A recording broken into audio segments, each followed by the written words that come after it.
정부가 주 52시간 근로시간 체계 유연화하는 대대적인 개편을 추진합니다.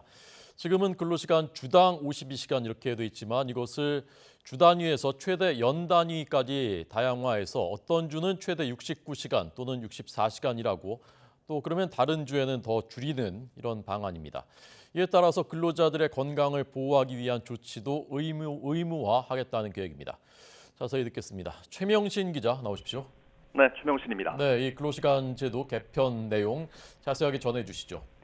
네, 현행 근로시간 주 52시간제는 지난 2018년 도입됐는데 정부는 이 제도가 날로 다양화하고 고도화하는 산업 현장의 수요를 담아내지 못하고 있는 것으로 진단했습니다. 또 주 단위 상한 규제에 집중된 제도 운영 탓에 근로자의 보편적인 건강권과 휴식권에 대한 논의가 진전되지 못했다고 보고 제도 개편을 추진하기로 했습니다. 이정식 노동부 장관의 발언 직접 들어보시겠습니다. 제도 개편의 지향점은 선택권, 건강권, 휴식권의 보편적인 보장입니다. 70년간 유지되어 온 낡은 틀을 깨고 새로운 근로시간 패러다임을 구축하고자 합니다. 근로자의 삶의 질 제고와 기업의 혁신 성장을 지원하는 법 제도적 토대를 마련하기 위한 조치입니다.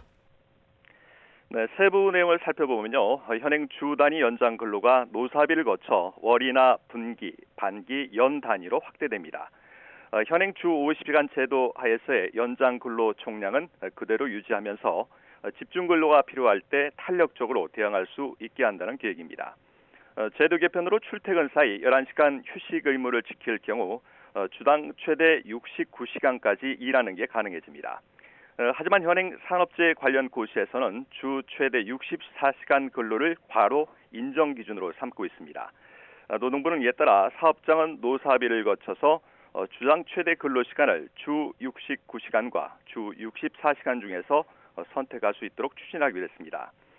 단위 기준별 연장 근로시간을 살펴보면 월은 52시간, 분기는 156시간, 반기는 312시간, 연은 624시간입니다.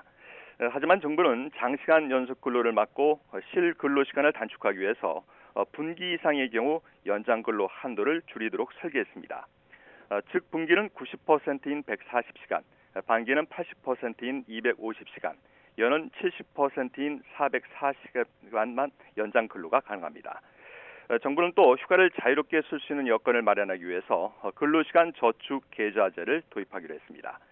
저축한 연장 근로를 휴가로 적립한 뒤에 기존 연차에 더해서 안식월 개념처럼 장기 휴가를 쓸 수 있도록 하겠다는 계획입니다. 근무 방식도 유연해집니다. 시차 출퇴근과 주 4일, 주 5일제 확대 등 근로자가 자유롭게 선택할 수 있는 선택 근로제 정산 기간은 모든 업종을 대상으로 기존 1개월에서 3개월로 늘어납니다. 연구개발 업무 분야의 경우엔 기존 3개월에서 6개월로 확대됩니다. 정부는 오늘부터 다음 달 17일까지 40일 동안 입법 예고 기간을 거쳐 6, 7월쯤 개정안을 국회에 제출할 계획입니다. 하지만 국회 과반 의석을 차지하고 있는 야당이 이번 개편안에 반대하고 있어서 국회 통과가 쉽지 않을 거라는 전망이 벌써부터 나오고 있습니다. 지금까지 사회부에서 YTN 최명신입니다.